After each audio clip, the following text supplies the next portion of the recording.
एकनाथ शिंदे यांनी आम्ही कोणतंही ऑपरेशन अर्धवट करत नाही असं पुन्हा एकदा म्हटलेलं आहे। ऑपरेशन टायगर यशस्वी झालेलं आहे। आमची 13 खासदारांची टीम आहे। आमचं डबल इंजिन सरकार आहे। खासदार शिवसेनेच्या चिन्हावर लढणार आणि जिंकणार सुद्धा असा विश्वासही व्यक्त केला आहे। आजच आम्ही काही विभागांचा निधी जो आहे तो निधी त्यांचे प्रस्ताव आणायला सांगितले।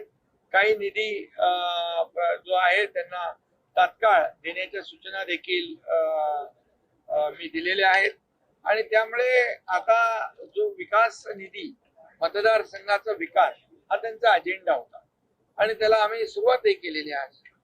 त्यामुळे खऱ्या अर्थाने एनडीएची ताकद जी आहे आता एनडीएची ताकद वाढलेली आहे। मोदीजी देखील महाराष्ट्राला पैसे देताना कधी हात आखडता घेत नाहीत म्हणून डबल इंजिनच्या सरकारमध्ये 6 खासदार आलेले आहेत आणि त्यांचं मी स्वागत केलं आहे आणि ते खुश। आम्ही कुठलंही ऑपरेशन अर्धवट सोडत नाही, पूर्ण करतो, फुल प्रूफ करतो। त्याप्रमाणे खासदारांचं ऑपरेशन टायगर सक्सेसफुल झालं आणि त्या सगळ्या प्रक्रिया कायदेशीर आणि ज्या घटनात्मक प्रक्रिया आहेत त्या संपूर्णपणे पूर्ण झालेल्या आहेत। सर्वसामान्यांच्या मनातली शिवसेना या ठिकाणी त्या शिवसेनेमध्ये ते काल आलेत आणि आमच्या परिवारामध्ये आले, त्यामुळे ते खुश आहेत।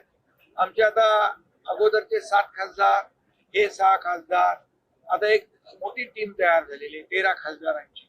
राज्यसभेमध्ये 2 खासदार, असे 15 खासदार, एक मोठी टीम या ठिकाणी तयार झालेली आहे।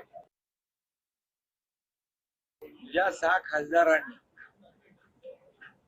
शिवसेनेमध्ये प्रवेश केलाय ते 2029 ला शिवसेनेच्याच तिकिटावर निवडणूक लढवतील आणि महायुतीचे उमेदवार म्हणून निवडून येतील।